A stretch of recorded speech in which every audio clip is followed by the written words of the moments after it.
Welcome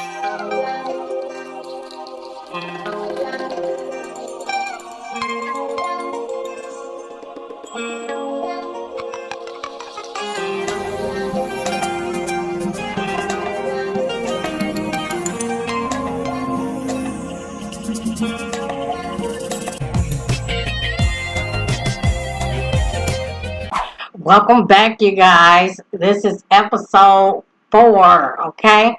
Episode 4. And in this video, I'm going to be reacting to a video that I did years ago. And this is why the series is called Blast from the Past. Okay? So, is IBS and gluten intolerance linked, and how? So, in this video, I go into details, and of course, everything changes. So this is why I'm doing a blast from the past reaction, so I can update you guys, okay? So let's get started. What's up, you guys? This is Kim, and today we'll be talking about IBS. Is IBS and gluten intolerance linked? Let's see. I was so dramatic. Oh my God, I was super duper dramatic. Like, I was just trying my best because IBS is something that is typically is not something that people will want to watch that I thought, and then it was like all these IBS channels started to arise, and it was like, okay, so I watch a few of their videos, and they'll be talking about the same thing, or some of them don't be talking about like the things that I was talking about. I talk about how the IBS have been, so-called IBS has been out for a long, long time, and that celebrities. I go through videos of where I go through topics of where celebrities are plagued by IBS and who, and I'm definitely going to do a reaction to that. So yeah, so yeah. Disease. There are two reactions to gluten sensitivity and gluten allergy. Sensitivity gives more IBS-like symptoms. Fastano says allergies are less likely to cause GI symptoms as a reaction. Gluten sensitivity is doubly tricky because celiac disease is also responsive to gluten. Story time. I was trying to find something where I can eat, and I had purchased some gluten-free cookies, but you have to bake them and stuff like that. And I had purchased them, and they were so delicious. And I couldn't believe how sensitive my body was to gluten. It was unglutened, and I still had sensitivity to it, basically what I'm saying. But it's kind of like gluten to me is like another money thing. It's definitely like another money driven type of product, because even though you have IBS, certain certain people that are gluten intolerant can't have certain things that the IBS can have, supposedly. But as I was explaining it, I was like, I bought these cookies and they was gluten free, and they was, of course, they was so good. But afterwards, when I used the bathroom and how my stomach was killing me, it wasn't even worth it. And I looked at gluten as just another trick that's in the grocery aisles that makes a person that's trying to lose weight, a person that's trying to get healthy, oh, when they see gluten, it's not bad. It's not bad. But it absolutely is bad, especially if you have IBS, especially if you having problems with your gut. You have holes and leaky gut and candida. You cannot have this stuff at all. So if you took time out, and I mean a long, long time, like give yourself like a year of you not having none of that stuff, none of the things that that is in a box, that's in a package, that is refined sugars, that has alcohol, that has all of these chemicals in it. Like, it doesn't take a lot of ingredients to make bread. But when you look on a bag of bread, they have 50 ingredients. 50 ingredients, and ingredients that can kill your animal if they eat it for too long, right? So if you can stay away from these foods, I guarantee you that you can heal yourself from IBS. Guaranteed. It's crazy how sensitivity gives more IBS like symptoms. Like if you eating vegan people eat a lot of gluten free stuff. So I knew that where gluten can cause you to have a flare up. So you would be like, well, let's see if I can try this gluten free pizza or this gluten free potato chip, and then it ends up making your IBS worse. So I say like it's in different people's. I guess people out there with IBS is turning gluten free food up and it's not bothering them, but it bothers me. So gluten. And at that time, I definitely was at that point to where it's like, okay, I was reading all information and gathering things and trying to figure out what things I can have. And it was certain news and stuff out there, certain stories out there that people that have IBS can eat gluten-free foods, which was a lie. Okay, as I just stated earlier, it's upsetting and it's horrible to trick people out here that is wanting something to snack on like a cookie or anything. One food that I do miss is vanilla wafers. And I had found some gluten-free vanilla wafers and I was tearing them up. And then afterwards it was all hell tell the captain, okay? So I definitely want to mention to you guys, do not mess with gluten-free foods. It's just as bad as the regular food, especially if you on a keto protocol, okay? If you're on a keto protocol, you know better. You know better, okay? Intolerance linked, it could be. I mean, it's linked to me. It's linked. So this is my video for today. You guys have a good one. Make sure you like and subscribe for more content in the future. And you guys take care of yourselves. See you next time. What's up, you guys? This is Kim, and today we'll be talking about IBS. Who usually gets IBS? Let's see. See what Google has to say. Again, IBS risk factor. Who is at risk for irritable bowel syndrome? Doctors don't know for sure what causes irritable bowel, but something seems to make people more likely to have it than others. This risk factors for IBS. They also said that there are no studies out there on children that have IBS, but it's children that have eczema. So they basically was saying in articles that I can remember is that the child that has eczema will probably necessarily will have IBS in the future. And I was like, really? You know?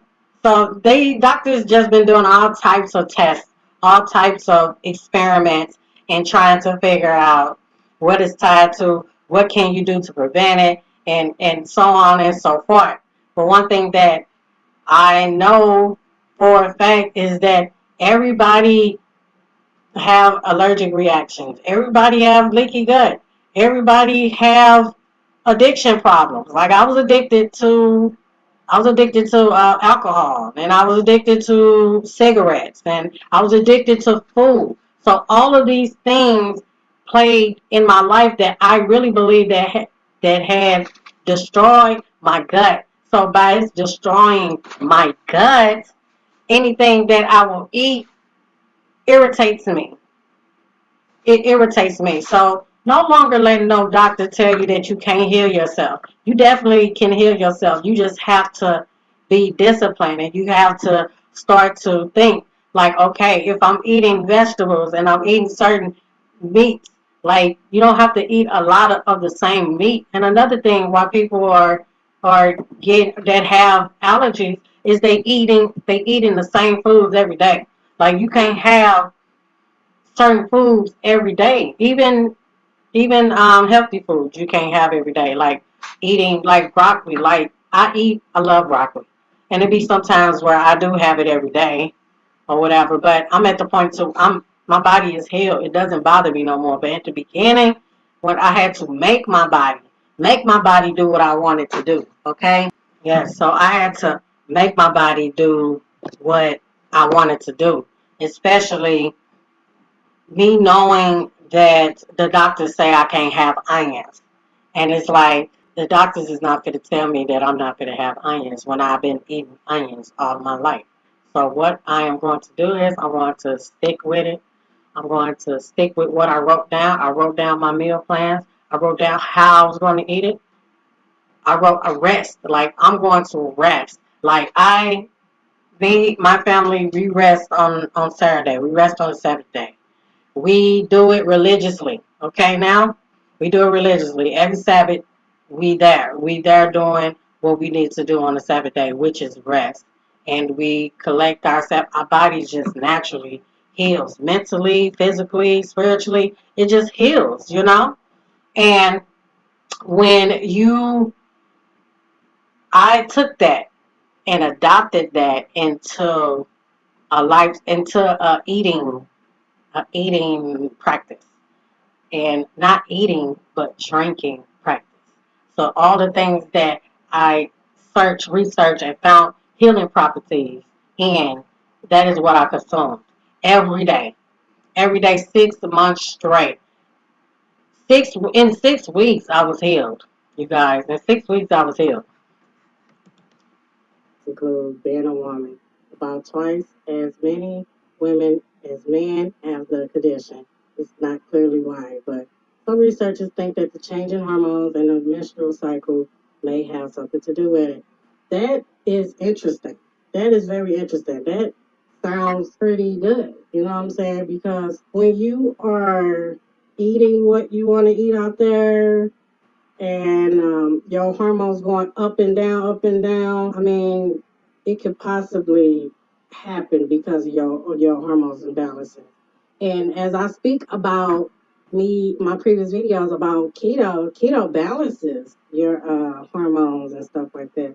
And being on a traditional diet where you're not eating as much sugars and stuff like that, and spiking your glucose up and down and throwing off your hormones and stuff like that, that could be a possibly good thing that you can start doing, is starting to change the way you eat, and so you can balance your hormones better.